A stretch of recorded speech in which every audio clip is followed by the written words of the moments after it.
Колунан көөрү төгүлгөн Замирбек мырза жыгачтан эмеректерди жасоо боюнча алдына эч кимди салбайт. Устачылык өнөрдү бала кезинен эле өздөштүргөнү менен тажрыйбалуу адис катары эмгектенгенине 8 жыл болду. Бирок канчалык профессионалдуу кесипкөй болбогунусталар талантын ар дайым өркүндөтүп туруусу кажет. Анткени заман агымы менен күн сайын эмеректердин дизайны өзгөрүп турат. Фигурасын чыгарабыз да, стулдун кандай эме келсе ошонун эмесин чыгарып кыймылдап беребиз.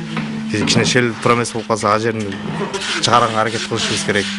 Ошо упаковка тарткан менен бул кичине жаракада болот, жаракалар бүтөш керек болуп калат. Сапаттуу эме кылабыз да. Сапаттуу болбосо өтпөй да калат да. Сапаттуураак кылып чыгарганга аракет кылабыз да.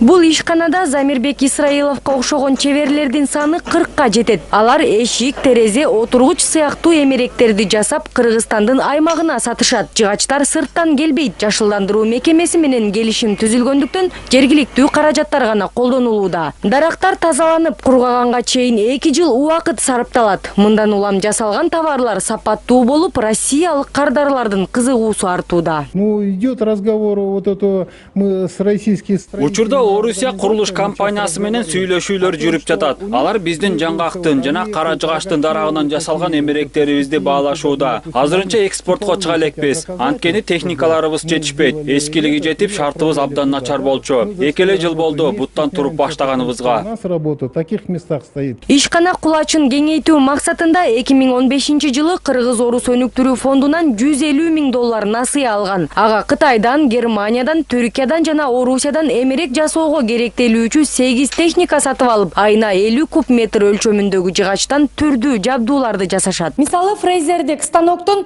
мындай даяр болгону жыгачтар кесилип, андан соң компьютердин жардамы менен 3D үлгүсүндөгү тепкичке керектелүүчү мындай каражаттар, жумшак эмеректин ар кандай оймо чимелери жасалып чыгат.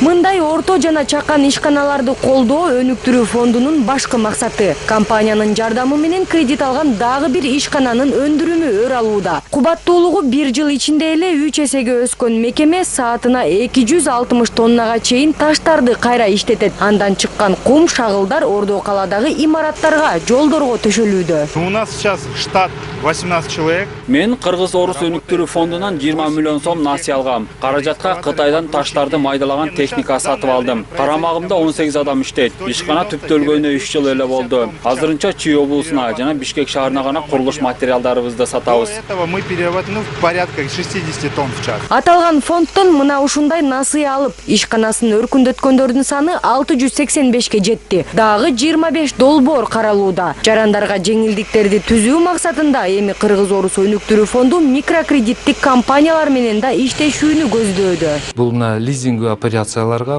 трактор керек болот же кандай эмеси оборудованияга керек болсо, каражаттар биз аны микрокредитный компаниялардан аларга акчасын берип турабыз. Азыр банктар менен иштеген бизге абдан ыңгайлуу болду. Банктар элге жакыныраак, бизде бир эле офис бар, билесиңер. Банктардын 300 отделение бөлүмү биз менен азыр иштеп атышат. Ошондуктан элге менимче абдан ыйгайлуу болуш керек. Фонд эмки аптадан тарта алма өстүрө турган фермерлерди да каржылап баштайт. Алар 2 жылдык каникул менен 7 жылга чейин сом түрүндө 12%, ал эми АКШ доллары менен 5% насыя алууга мүмкүнчүлүгү бар. Махабат Үсөнбаева, Чыңгыз Токторбек уулу, ЛТР, Бишкек шаары.